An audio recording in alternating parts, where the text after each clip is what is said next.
वैसे तो ससुराल में हमेशा सास की चलती है, पर क्या हो जब घर में ऐसी बहू आ जाए जिसकी दबंगई से सास भी डर जाए। ऐसा ही कुछ हो रहा था टुनटुन के साथ। मेरी प्यारी कोयल बहू, नाम तेरा कोयल है पर तेरी आवाज में जरा भी मिठास नहीं है और ना ही तेरे बनाए हुए इस खीर में।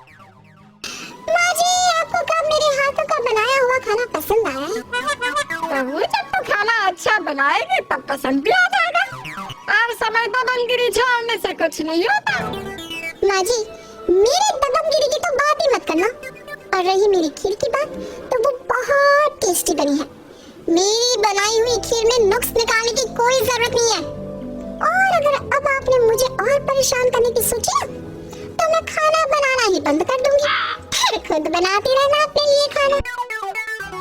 अपनी बहू की दबंगई देखकर बेचारी टुनटुन का मुंह बंद हो जाता है और ना चाहते हुए भी टुनटुन अपनी बहू के सामने बैठकर फीकी खीर खा लेती है। यस! अब अपनी सास को खीर खिलाकर कोयल अपने कमरे में जाती है और अपने पति राहुल के आने का इंतजार करती है। कुछ देर बाद राहुल घर पर आता है और कोयल बड़े ही प्यार से राहुल को खीर देती है। कोयल, ये क्या बनाया है? खीर मीठी होती है और तुम्हारे हाथ की खीर खाकर तो मुझे ऐसा लग रहा है जैसे तुम खीर में चीनी डालना ही भूल गई हो। अब कहना क्या चाहते हैं कि मैं भुलक्कड़ हूँ? मुझे खीर बनाने नहीं आती? आप भी तो अपनी माँ की तरह ही बोलेंगे ना। आखिर बेटे किसके? देखिए राहुल जी, मैं ना आपको आखिरी बार कह रही हूँ, चुपचाप से मेरे हाथ की बनाई हुई खीर खा लीजिए, मतलब मुझसे बुरा कोई नहीं होगा। मुझसे बुरा कोई है भी नहीं, और मैंने कह दिया ना कि ये फीकी खीर मैं नहीं खाऊंगा, मतलब नहीं खाऊंगा। तुम्हें जो करना है कर लो। राहुल की ये बात सुनते ही कोयल को गुस्सा आ जाता है। वो अपने हाथों में बेलन लेकर खड़ी हो जाती है और अपने सामने कोयल को ऐसे देख राहुल चुपचाप सारी खीर खा लेता है। ऐसे खीर इतनी भी बुरी नहीं थी। देखो, मैंने सारी खीर फिनिश कर दी। आप कितने अच्छे हैं राहुल जी। आप जैसा पति भगवान सबको दे। आप बहुत थक गए हैं ना? जाकर आराम कर लीजिए। राहुल आराम करने चला जाता है। कोयल अपने हाथों की बनाई हुई खीर खाती है और खीर खाते ही उसका मुंह देखने लायक बन जाता है। आखिर उसका मुंह बनता क्यों नहीं? खीर में चीनी ही नहीं डाली थी उसने। अरे सच में मैं तो खीर में चीनी डालना ही भूल गई। बेकार ही मैंने घर वालों को इतना डराया और उन्हें जबरदस्ती खीर खिला दी। पर जो भी हो, अच्छी बात तो ये है कि मेरी बनाई हुई खीर खत्म हो गई। इस तरह कोयल खुद को शाबाशी देकर चली जाती है। ऐसे ही कुछ दिन बीत जाते हैं। कोयल हमेशा काम को आधा अधूरा करती और ये बात टुनटुन को जरा भी रास नहीं आती। ये क्या है बहू, तुझसे एक काम सही से नहीं होता। क्या हुआ माँ जी? अब क्यों चिल्ला रही हो आप मुझ पर? क्या कर दिया मैंने जो पूरा घर सर पर लिए घूम रही हो? बहू, तुझसे एक काम सही से नहीं होता। आज फिर तो सब्जी में नमक डालना भूल गई, जैसे पिछली बार खीर में चीनी डालना भूल गई थी। तेरी वजह से, तेरी इस दबंगगिरी की वजह से हम सबने उस दिन वो फीकी खीर खा ली थी, पर आज मैं बिना नमक वाली सब्जी नहीं खाने वाली। माँ जी, अगर मैं सब्जी में नमक डालना भूल गई, तो आप सब्जी में ऊपर से नमक डालकर खा भी तो सकती थी। इसमें इतना चिल्लाने वाली क्या बात है? भगवान, कैसी बहू मिली है मुझे। देखो कैसे जुबान लड़ा रही है मुझसे। तेरे माँ बाप ने तुझे यही संस्कार दिए हैं क्या कि ससुराल में जाकर सास को अपनी दबंगगिरी दिखाओ और उससे इसी तरह से जुबान चलाओ? माँ जी, संस्कार और मेरे माँ बाप पर तो कभी मत जाना, क्योंकि मैं बहुत अच्छे से जानती हूँ आपने खाना बनाना ससुराल में आकर सीखा। मैंने मायके में खाना बनाना सीखा हो या ससुराल में, तो कौन होती है मुझे बोलने वाली? अगर इतना ही घूस जमाने का शौक है तो चली जा अपने मायके और अपने घर वालों को ही ऐसे डांट कर उन पर अपनी दबंगगिरी दिखाया। माँ जी, आप तो मुझे मायके भेजने की कहो ही मत।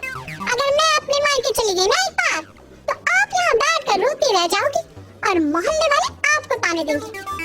जब इस उम्र में, इस बुढ़ापे में आपको अकेले घर का इतना सारा काम करना पड़ेगा ना, तब पता चलेगा। बोलो, जाऊं मैं मायके? सारी बहू, अरे मेरी प्यारी बहू, अपनी मेरी सास को माफ कर दे, तेरी सास बूढ़ी हो गई है ना, दिमाग थोड़ा सटक जाता है। टुनटुन को माफी मांगता देख कोयल को बहुत अच्छा लगता है और वो मुस्कुराती हुई वहाँ से चली जाती है। तो वहीं दूसरी ओर कोयल के जाते ही टुनटुन की जान में जान आती है। हे भगवान, बचा लिया तूने इस चुड़ैल बहू से। अगर आज इसका दिमाग खसक जाता तो ये सच में अपने मायके चली जाती और मायके से 6 महीने बाद आती। 6 महीने तक मुझे अकेले घर का काम करना पड़ता।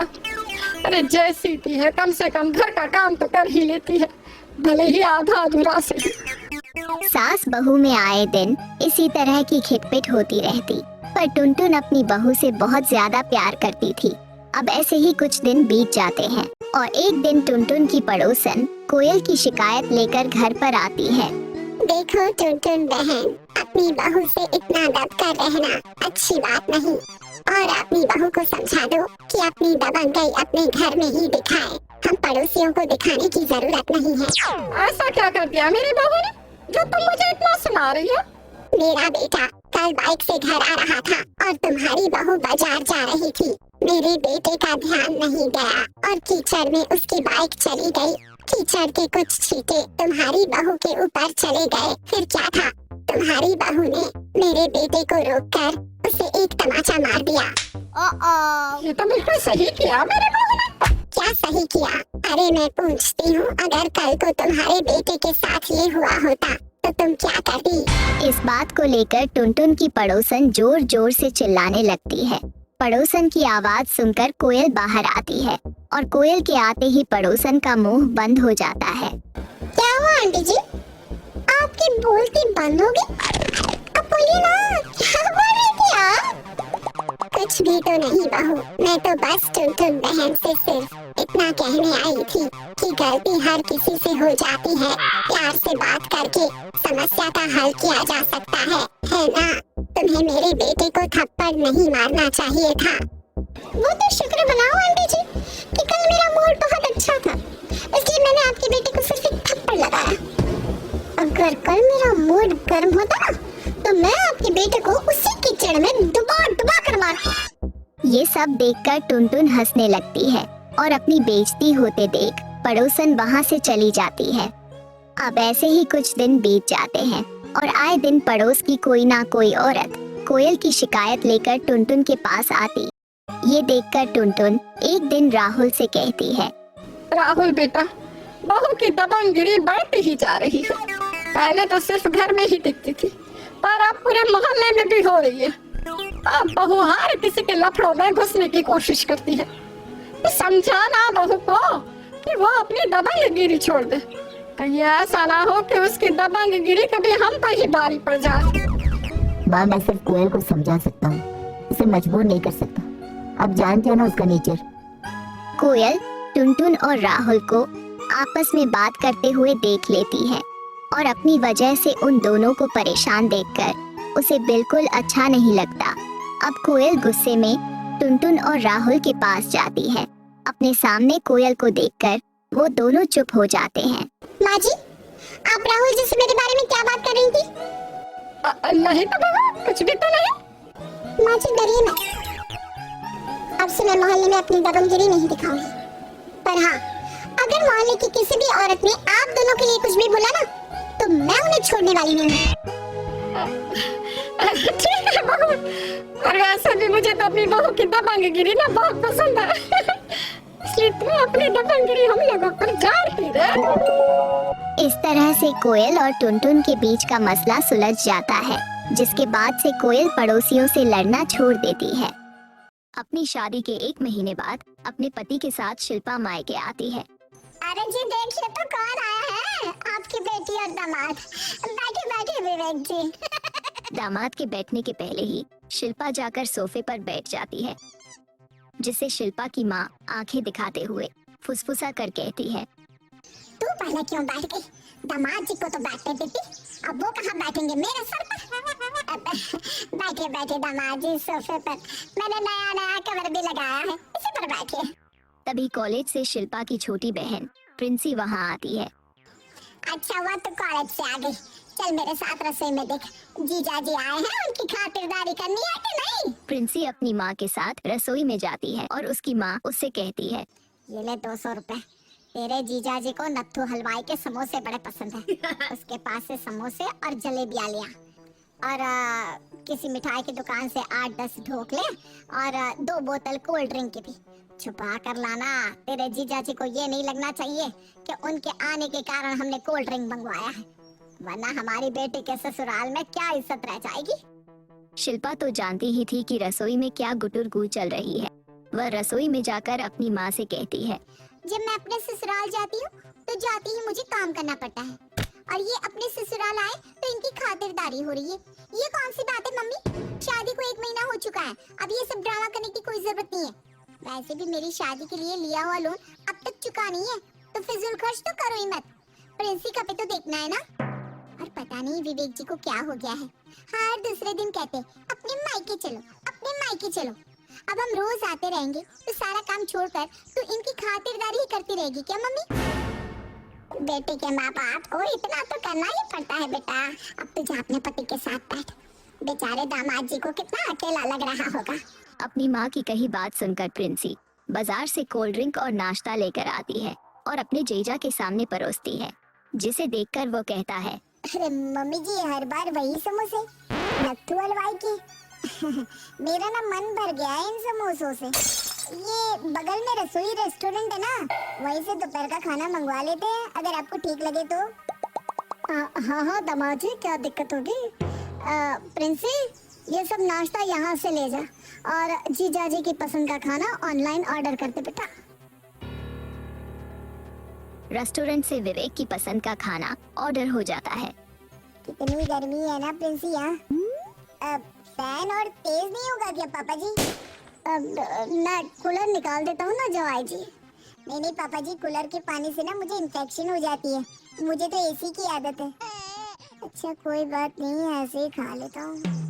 विवेक मुंह बनाकर उस खाने को खाता है और कुछ देर बाद शिल्पा और विवेक वापस अपने घर जाने के लिए तैयार हो जाते हैं।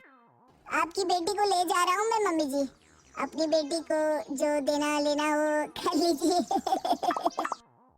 शिल्पा अपनी मम्मी को आंख दिखाकर इशारा करती है ताकि वो फिर से अपनी बेटी को कुछ देने ना लगे, पर घर के दामाद ने इनडायरेक्टली देने लेने की बात तो कर ही दी थी। शिल्पा की माँ अपने कमरे में जाकर अपनी बेटी और उसकी सास के लिए साड़ियाँ लेकर आती है। समधन और बेटी के लिए गिफ्ट, दामाद और उसकी बहन के लिए कुछ भी नहीं है? ये बात सुनते ही शिल्पा के पिता दामाद को 5,000 का लिफाफा देते हैं। शिल्पा की शादी को अभी 1 महीना ही हुआ था, पर दामाद की खातिरदारी में उन्होंने लगभग 1 लाख खर्च कर दिए थे। कभी बहन का लिफाफा, कभी सास के लिए महंगे गिफ्ट्स, कभी त्योहार के नाम का गिफ्ट। ये सिलसिला लगातार आज भी जारी था, जो शिल्पा अब अच्छे से समझने लगी थी। शिल्पा अपने ससुराल जाकर उन गिफ्ट्स को अपनी सास को दिखाती है। क्या बहू, फिर से इतनी साड़ियाँ? साड़ियों का मैं अचार डालूंगी क्या? लगता है शादी के लेन देन में जो साड़ियाँ आई थी तेरी माँ ने बचा कर रखी है, अब आजीवन मुझे वही साड़ियाँ भेजती रहेंगी। इससे अच्छा तो कैश ही ले आया कर बहू, क्या नहीं? हाँ कैश? क्या कैश मम्मी? कैश के नाम पर 5,000 लाई है भाभी। मुझे तो लगा था कि भाभी के घर से मेरे लिए एक फोन लेने जितने पैसे तो आ ही जाएंगे। 15,000 से कम का कोई फोन आता है क्या? ये कहकर नेहा वहाँ से गुस्से में चली जाती है। मूड खराब कर दिया तुमने यार नेहा का। अब क्या करूं मैं बहन, अगर तेरी भाभी के मायके वाले पैसे वाले नहीं है तो। अभी 2 दिन ही हुए थे कि नाश्ते के टेबल पर बैठा विवेक अपनी माँ से कहता है, ये कोई खाना है भला? खाकर मुंह का स्वाद ही बिगड़ जाए। अरे कुछ ढंग का बनाया करो ना मम्मी। तो तुम्हें कौन सी टेंशन है भैया, तुम्हारा तो ससुराल बगल में ही है, वहीं जाकर खा लो, तुम्हें रोकने वाला है कौन? मेरे पास तो कोई ऑप्शन ही नहीं है, तुम कम से कम अपने ऑप्शंस तो यूज करो। ये सुनते ही शिल्पा घबरा जाती है और विवेक को अपने मायके जाने से रोकने के लिए पेट दर्द का बहाना करती है। मेरा पेट बड़े जोरों का दर्द हो रहा है। मैं अपनी जगह से हिल भी नहीं पा रही हूँ, डॉक्टर के पास जाना होगा। ले, बहू के पेट में तो दर्द उठाया, एक काम कर बेटा, तू अपने ससुराल जा, मैं और नेहा शिल्पा को डॉक्टर के पास ले जाएंगे। हे भगवान, ये लोग तो विवेक जी को मेरे मायके भेज कर ही मानेंगे। लगता है गैस का दर्द उठाया था, अचानक ही छूमंतर हो गया। छूमंतर। मेरे मायके में अकेले आपका मन कहाँ लगेगा? चलिए, मैं भी आपके साथ आती हूँ। शिल्पा के ससुराल वाले अब इतना गिर चुके थे कि उसके पेट दर्द के बहाने के बाद भी विवेक अब अकेले ही अपनी ससुराल जाने को तैयार हो चुका था। मजबूरन अब शिल्पा अपने पति के साथ मायके जाती है। वहाँ हमेशा की तरह वैसे ही उसकी खातिरदारी होती है। हमेशा की तरह खातिरदारी करवाकर रुपए पैसे लेने के बाद विवेक दरवाजे के पास पहुंचकर अपने जूते पहन रहा होता है। ओह गॉड, मेरे 22,000 के जूते का सोल निकल गया। अब मैं घर कैसे जाऊंगा? लाओ बेटा, मुझे जूते दे दो, मैं अभी से सिलवा कर लाता हूँ। वो बात नहीं है पापा जी, ये जूते ना मुझे नेहा ने गिफ्ट किए थे। अगर वो इस पर सिलाई देख लेगी तो बेचारे का दिल टूट जाएगा ना। पता नहीं मैं यहाँ आया क्यों। ऐसा क्यों कहते दामाद जी? चलिए शोरूम में मैं अभी आपको सेम टू सेम जूते दिलवा देता हूँ। अरे नहीं नहीं पापा, नेहा दीदी देखकर ही समझ जाएंगी ना कि जूते नए हैं। अरे नहीं समझेगी, मैं जूतों पर थोड़ी सी मिट्टी लगा दूंगा। चलिए चलिए पापा जी। अपनी ससुराल जाकर विवेक 22,000 के जूते खरीदकर अपने घर पहुंचता है। ये सब बहुत गलत हो रहा है। कब तक पापा, मम्मी, विवेक जी और उसके परिवार वालों का पेट भरते रहेंगे? हो गया, कर दी शादी, दे दिया दहेज, ऊपर से शादी का सारा खर्च भी दिया, और अब हर रोज खातिरदारी के नाम पर लिफाफे जा रहे हैं। इनका लालच तो बढ़ता ही जा रहा है। ये सब ठीक नहीं, मुझे ही कुछ ना कुछ करना होगा। शिल्पा अब 24 घंटे अपने कान खड़े रखती, पर उसके ससुराल वाले पूरे दिन ऐसी कोई बात नहीं करते जिससे उन पर शक किया जा सके। सोते वक्त जब शिल्पा करवट लेती है तो देखती है कि विवेक उसके बगल में नहीं है। अपने पति को ढूंढती हुई वो बाहर निकलती है, जहां वो देखती है उसकी सास, नंद और पति कमरे में एक साथ बैठकर कुछ बातें कर रहे हैं। देखा मेरा आइडिया, कैसे तुम्हें नए जूते दिलवा दिए भैया। इसी तरह अपने ससुराल जाते रहो और अच्छी खासी मोटी रकम लाते रहो। इतना तो तुम दुकान से भी नहीं कमा पाते थे। मानना पड़ेगा बहन, बड़ी तेज है तू। दुकान में कमाई ना होने के कारण मैं तो बड़ा टेंशन में आ गया था, पर तेरे इस आइडिया ने तो मेरी जिंदगी बदल दी। अभी और जिंदगियां बदलेंगी विवेक जी। 1,32,575 रुपए मेरे हाथ पर वापस से रख दीजिए, जो इस जालसाजी में आपने मेरे परिवार से लिए हैं। वरना दहेज की रकम, शादी का खर्च सभी लेकर वापस अपने मायके जाकर बैठ जाऊंगी। ये सब क्या कह रही है बहू तू? सही तो कह रही हूँ मम्मी जी। जितना झुकना था हम झुक गए, पर अब नहीं। मेरे परिवार वालों के भोलेपन को आप उनकी कमजोरी ना समझे। अभी भी वक्त है। अपनी बेटी के कहने में आकर अपना परिवार बर्बाद मत कीजिए, वरना मुझे वो करना पड़ेगा जो आपने मुझसे कभी उम्मीद नहीं की होगी। ऐसा क्या करेंगी आप? दहेज लेने के इल्जाम में आप लोगों का रिपोर्ट दर्ज करवाऊंगी, ज्यादा कुछ नहीं। और मास्टरमाइंड तो आप ही हैं, तो लिस्ट में सबसे पहला नाम तो आपका ही होगा। बड़ी हिम्मत दिखाकर शिल्पा अपने ससुराल वालों से बिना डरे अपने हक के लिए खड़ी हो जाती है। उसकी ये बात सुनते ही सभी डर जाते हैं, और उसके बाद विवेक अपनी गलती पर शर्मिंदा होता है और वह अपनी और अपने परिवार की खातिरदारी करवाना छोड़ देता है। सुरीला और चंपक मेहनत मजदूरी करके बड़ी मुश्किल से अपने परिवार का भरण पोषण कर रहे थे। क्या बात है सुरीला, तुम्हारा पारा इतना गर्म क्यों है? आलू 30 रुपए किलो, प्याज 50 रुपए किलो और टमाटर का तो भाव ही मत पूछो। 500 रुपए बाजार लेकर गई थी, 1 रुपए भी नहीं बचे। इस महंगाई में घर चलाना ही कितना मुश्किल काम है। बचत तो एक नए पैसे की होती नहीं, ऊपर से किसी ना किसी से उधार मांगना ही पड़ता है। लेकिन महंगाई को कोसने से समस्या का समाधान तो नहीं होगा ना। एक दिन चंपक जब काम से वापस आया तो वह बहुत उदास था। क्या हुआ, सब ठीक है ना? फैक्ट्री से सारे वर्कर को हटाया जा रहा है। मुझे भी नोटिस मिली है। फैक्ट्री बहुत दिनों से घाटे में चल रही थी, अब अगले हफ्ते से फैक्ट्री का काम काज बंद हो रहा है। ये तो बहुत बुरा हुआ। घर के हालात पहले से ही खराब हैं और अब आपकी फैक्ट्री भी बंद हो रही है। मुझे तो अभी से ही सोचकर चिंता हो रही है। हाँ, सुरीला, किया भी क्या जा सकता है। मेरे साथ बहुत से वर्कर्स की नौकरी जा रही है, कोई मैं अकेला तो नहीं जिसकी नौकरी जा रही है। क्यों ना हम अपना खुद का कोई काम शुरू करें। मेरे दिमाग में एक आइडिया आया है, अगर हम दोनों बर्गर का ठेला लगाएं तो कैसा रहेगा। लेकिन बिना अनुभव के ये सब इतना आसान नहीं है। हाँ, लेकिन घर चलाने के लिए कुछ तो करना ही होगा। हम ऐसे हाथ पर हाथ धरकर तो नहीं बैठ सकते। अगले ही दिन दोनों ने बर्गर बनाने का काम शुरू किया, लेकिन पूरा दिन बीत गया, कोई भी ग्राहक उनकी दुकान पर नहीं आया। शाम को वो बहुत मायूस होकर घर लौट रहे थे। फुटपाथ पर सोए गरीब लोगों को वो अपने सारे बर्गर देकर घर चले आते हैं। धीरे धीरे एक हफ्ते बीत जाते हैं, लेकिन उनकी दुकान पर कोई भी ग्राहक नहीं आता है।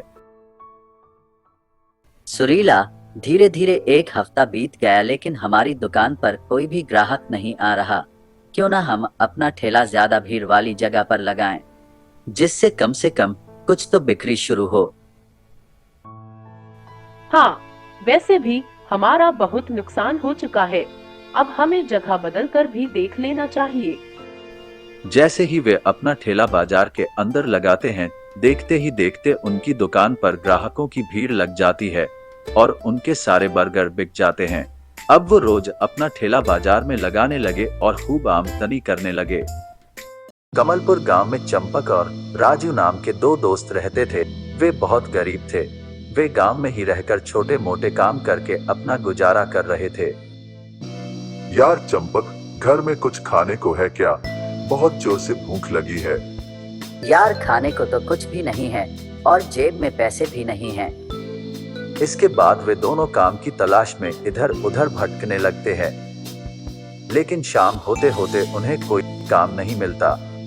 यार, आज भी हमें भूखे ही सोना पड़ेगा। हाँ यार, आज 2 दिन हो गए हमें कोई काम ही नहीं मिला। तभी उन्हें रास्ते में एक बैग पड़ा हुआ दिखाई देता है। चंपक भाई, ये बैग किसका हो सकता है? चलो खोल कर देखते हैं।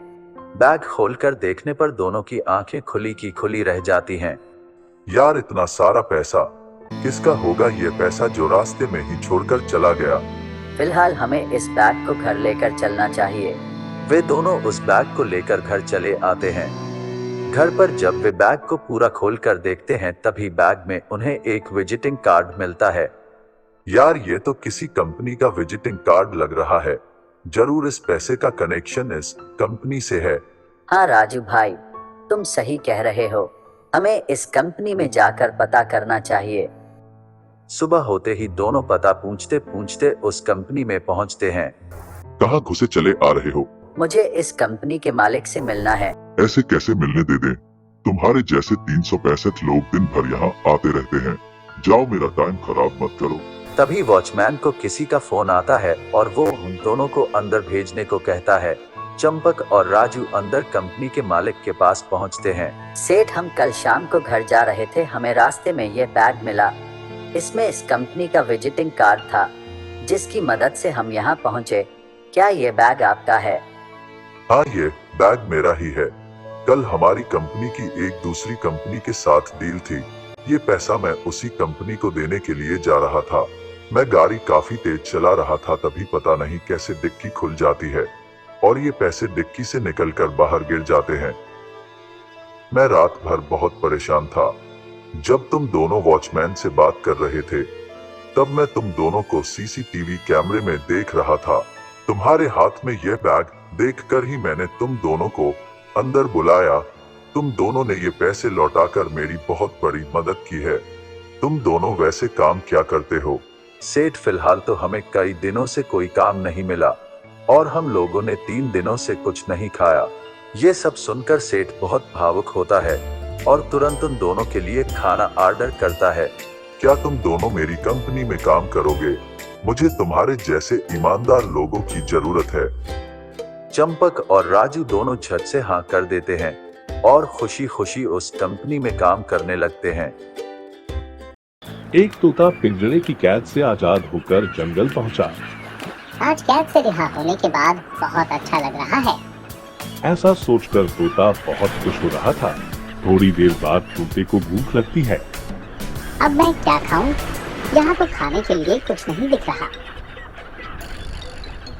तोता ऐसा सोच ही रहा था, तभी उसके पास एक दूसरी छोटी चिड़िया आकर, क्या तुम इस जंगल में नए आए हो? मेरा नाम मिट्ठू तोता है। मैं आज ही पिंजरे की कैद से आजाद होकर आया हूँ। मैं बहुत देर से उड़ रहा था, लेकिन अब मुझे भूख लगी है, लेकिन यहाँ तो खाने को कुछ नहीं है। तब छोटी चिड़िया उसको बताती है, इस बार मौसम में बदलाव के कारण पेड़ों पर फल बहुत कम आए हैं, जिससे जंगल में खाने की बहुत कमी हो गई है। जंगल के बहुत से पक्षी और जानवर जंगल छोड़कर चले गए हैं, और जो बचे हैं वो भी जंगल छोड़कर जा रहे हैं। तभी तोते को एक उपाय सूझा। उसने छोटी चिड़िया से कहा, मेरे पास एक समाधान है। क्या तुम बचे हुए पक्षियों को एक जगह एकत्र कर सकती हो? इस पर छोटी चिड़िया ने कहा, हाँ हाँ ठीक है, मैं अभी उनको यहाँ लेकर आती हूँ। इतना कहकर छोटी चिड़िया चली जाती है। कुछ समय बाद वहाँ बचे हुए पक्षी इकट्ठा होते हैं। तभी एक पक्षी, मिट्ठू तोता, हमने सुना है तुम्हारे पास खाने की समस्या दूर करने का कोई समाधान है। इस पर मिट्ठू तोता बोलता है, उपाय तो है, लेकिन उसके लिए हमें धैर्य के साथ कठिन परिश्रम करना होगा। क्या आप लोग तैयार हैं? इस पर सभी पक्षी एक साथ बोलते हैं, ठीक है, हम तैयार हैं, हम तैयार हैं। आप अपना उपाय बताओ। तोता सभी पक्षियों को अगली सुबह उसी जगह फिर से आने के लिए बोलता है और वहां से चला जाता है। तोता उड़ते उड़ते एक गांव के पास पहुंचता है और वहां किसान के घर पर रखे हुए कुछ मक्के के बीजों को लेता है और फिर जंगल पहुंच जाता है। अगली सुबह सारे पक्षी फिर उसी जगह एकत्र होते हैं। तोता सभी पक्षियों को उनके हुनर के हिसाब से काम सौंपता है। तोता बोलता है, जो लंबी चोंच वाले पक्षी हैं, वो पास के तालाब के पास जमीन की खुदाई करेंगे। बड़े पक्षी तालाब से पानी भर कर लाएंगे और छोटे पक्षी बीजों की बुआई करेंगे। इतना बोलकर सभी पक्षी अपने अपने काम पर लग जाते हैं।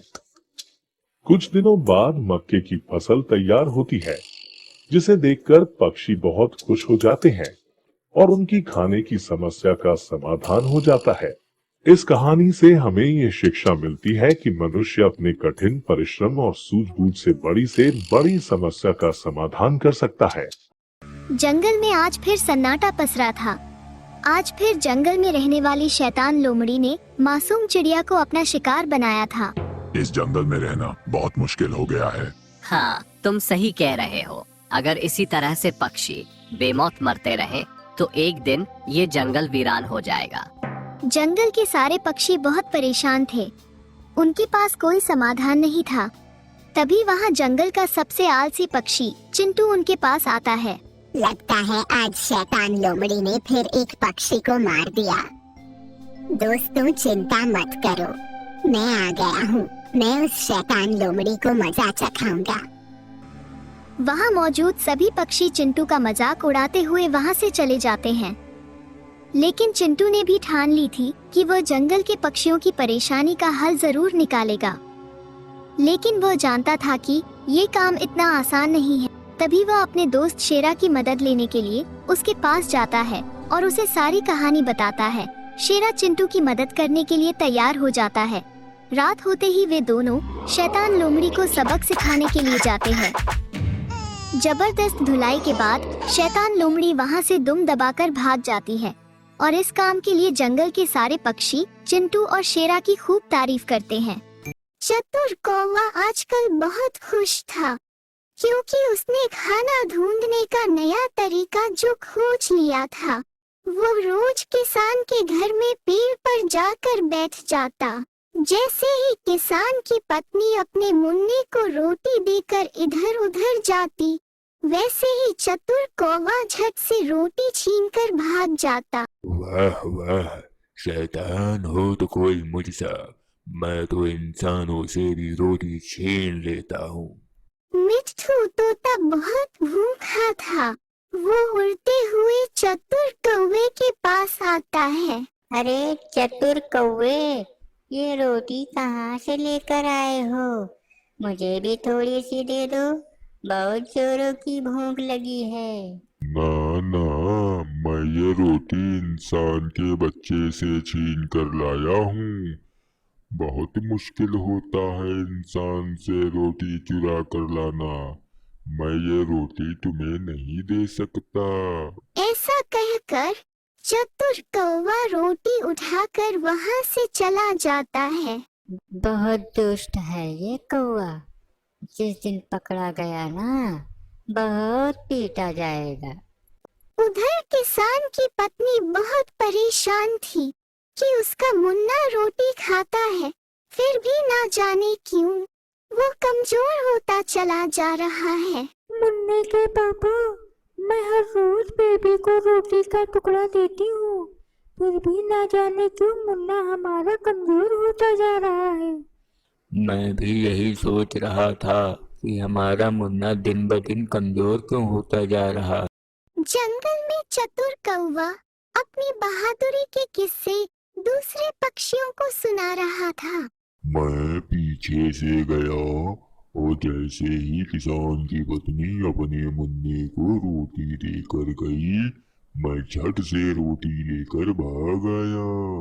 बहुत ही स्वादिष्ट होता है इंसानों का भोजन। अरे चतुर कौवे, अच्छा तो यही होगा कि तुम इंसानों की बस्ती में ना जाया करो। जिस दिन पकड़े जाओगे बहुत मार पड़ेगी। मैंने तो सुना है कि जब इंसान पकड़ लेते हैं तो बहुत बुरी तरह मारते हैं। मेरे जैसा बहादुर कोई भी नहीं है तुम सब में। मैं तो जा रहा हूँ इंसानों की बस्ती में। इतना कहकर चतुर कौवा इंसानों की बस्ती की ओर चल देता है और हर बार की तरह उसी किसान के घर में पेड़ पर जाकर बैठ जाता है। आज किसान की पत्नी कहाँ गई? अभी तक उसने अपने मुन्ने को रोटी नहीं दिया। अरे जल्दी आओ, जल्दी आओ। आज किसान खेत में काम करने नहीं गया था, वो पास में ही बैठा था। ये बात चतुर कौवे को पता नहीं थी। उसी समय किसान की पत्नी मुन्ने के लिए रोटी लेकर आती है और रोटी देकर रसोई घर की तरफ चली जाती है। चतुर कौवा रोटी चुराने के लिए जाता है, तभी किसान की नजर उस कौवे पर पड़ती है और वह उसे पकड़ लेता है।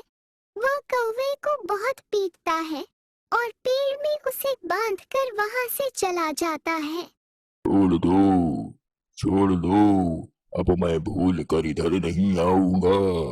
अरे छोड़ दो। मिट्ठू तोता ये सब पेड़ पर बैठकर देख रहा था और मन ही मन हंस रहा था। किसान के वहां से चले जाने के बाद वो चतुर कौवे के पास जाता है। कौवा दर्द से कराह रहा था। कौवा जब मिट्ठू तोता को देखता है तो वो रोने लगता है। चतुर कौवे, मैंने तुमसे कहा था कि इंसानों की बस्ती में मत जाया करो, फंस गए ना। मुझे बचा लो मिट्ठू तोता, मुझे बचा लो। अब मैं भूल कर भी यहाँ नहीं आऊंगा। मिट्ठू तोते को चतुर कौवे की हालत देखकर दया आ जाती है और वो रस्सी को अपनी चोंच से काट देता है। आजाद होते ही चतुर कौवा बस्ती में दोबारा ना आने की बात कहता हुआ वहां से तेजी से भाग जाता है।